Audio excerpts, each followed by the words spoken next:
आता बघूया महत्त्वाच्या टॉप 9 बातम्या। जळगावच्या सराफा बाजारात सोने आणि चांदीच्या दरात मोठी उसळी। सोन्याच्या दरात एक दिवसात 1300 रुपयांची वाढ। सोनं 92,000वर तर चांदी 1,05,000वर। म्यानमारमध्ये 7.7 रिश्टर स्केलचा भूकंप। भूकंपामुळे म्यानमारमध्ये मोठं नुकसान झाल्याची प्राथमिक माहिती। इमारती कोसळतानाची दृश्य कॅमेऱ्यात कैद। 1 मे पासून एटीएम मधून पैसे काढणं महागणार। मोफत मर्यादा संपल्यानंतर एटीएम मधून होणाऱ्या प्रत्येक व्यवहारावर 19 रुपये शुल्क भरावं लागणार।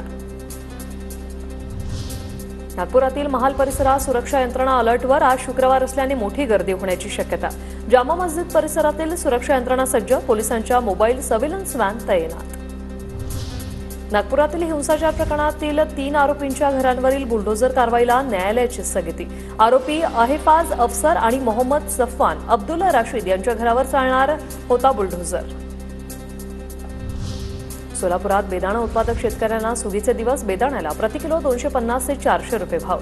रमजान महिना सुरू असल्याने बेदाण्याला बाजारात मोठ्या प्रमाणात मागणी। नागपुरातील शेतकऱ्यांवर संत्रा बागांवर कुऱ्हाड चालवण्याची वेळ। सामनेर एमआयडीसीतील औद्योगिक प्रदूषणामुळे 12 शेतकऱ्यांनी 3000 संत्रा झाडांवर कुऱ्हाड चालवली।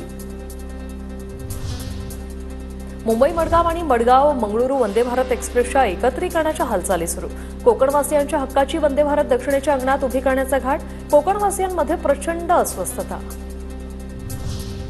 राज्यातील लाखो शेतकऱ्यांना मोठा दिलासा। मुख्यमंत्री बळीराजा मोफत वीज योजना सुरूच राहणार। मार्च 2029 पर्यंत ही योजना सुरू ठेवण्याचे संकेत।